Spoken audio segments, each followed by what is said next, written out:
Hey guys, welcome to Unbiased Rugby. So the first weekend of the Rugby Championship has happened. Looked like the two experimental sides actually won this weekend. New Zealand travelled all the way to Buenos Aires to play Los Pumas. It wasn't the greatest game in the world, but I have to give credit to the Pumas for coming that close to actually beating the All Blacks on the day. But even though the All Blacks I felt were a little bit off, a lot of uncharacteristic handling errors, a lot of mistakes. But let's be honest, they were trying a hell of a lot of new combinations, new players. It was the first international game of the season, and at the end of the day, a sign of a good side is even when you're playing badly, you still eke out a win somehow. From the Argentinian point of view, I'd be happy that I'd come that close, but I was going through the stats of the game, and there were a few stats that just seemed really, really out of sync for an international game. I'm just going to move my screen over here so I can actually read them. I was looking at the tackle stats, and I think it looked like Argentina only had 58% tackle stats. You just cannot win an international game with 58% tackle stats. It just doesn't happen at all. So yeah, I liked Sanchez on the field. I thought he brought a lot of direction to the team, but I just think if Argentina had played 1 or 2% better, maybe tackled at least 10 or 20% a bit better, the game could have been a completely different outcome, because New Zealand weren't on form. Let's be honest. It really wasn't the greatest game in the entire world. The one player that did stand out for me on the New Zealand side, not in a good way, was Jordie Barrett. I thought he had an absolutely diabolical game. I don't know what happened. Sometimes he can have some real bad moments, but this just knock-ons and forward passes, and it just seemed uncharacteristic. The one moment I did see Anton Brown give that hard tackle that wasn't blown up. It seemed quite strange that it wasn't blown up. But these things happen. Even Anton Brown, I thought he played okay, but it wasn't the greatest. I liked Angus Ta'ava. I think he really played really well. Real go forward ball. I think he is really the future of the tight end position for New Zealand, or one of the futures. Augustin Creevy played really well. I enjoyed him. Who's the number 4 lock for Argentina? Petty, I think. Let me just look here. Normally I don't have the stuff in front of me. Guido Petty, I thought he had an exceptional game. But yeah, even looking at Steve Hansen after the game, even though he said he was trying to say some positive things, you could see he wasn't happy. He wasn't happy at all. I think a lot of players have played themselves out of World Cup contention. There's only 4 games literally to try play yourself into the side, and I think a lot of players have played themselves out because of the shortened championship. And let's be honest, no one turns around and says they don't want to win the trophy. They still want to win the trophy. That's the goal. But for the first time in a long time, South Africa's top of the log with the bonus point win, and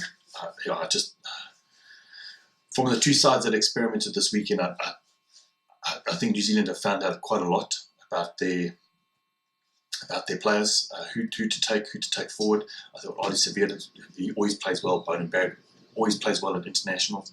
So that's something that's some positives from that side. On Argentinian side, I'd take positives in the fact that I think your pool, England, I think it's England and France, they should watch out, because the Argentinians are coming, and they're going to really be up for the game. I think their set piece improved a hell of a lot. When the Jaguares, I think their set piece was under a lot of pressure. I think bringing in those new props was a really good move from them. But yeah, I don't think it was a game of the ages. I loved the crowd. I thought the crowd was amazing. Nice full stadium, really getting into it, and I could see that it would have been historic if they had won. It really would have been historic, and it's nice to see, because that's a few games in a row now that I've seen and played in Argentina where we've had full stadiums. But yeah, overall, what did you guys think of the game? Did you think it was? I don't think it was the greatest game in the world. I do think if Argentina had just brought in maybe 2-3 more percent, maybe the game was 2-3 minutes longer, they probably would have won that game, in all fairness. But you could see in that last line out when Brodie Retallick was getting the players really amped and really wanting to get involved. They brought down that more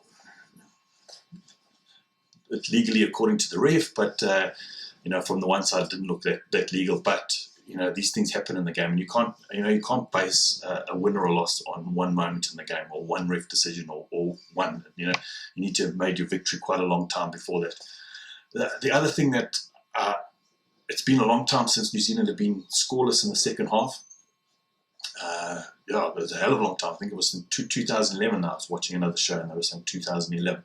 That's a long time. And normally, looking at all the Super Rugby sides, especially how the Crusaders play and all of that, New Zealand tend to increase the intensity over the 80 minutes. So when they bring on the bench, the intensity increases even more, and that's how they win the game. In the last 20 to 30 minutes, they start really pulling ahead or really pulling the game back and taking the victory.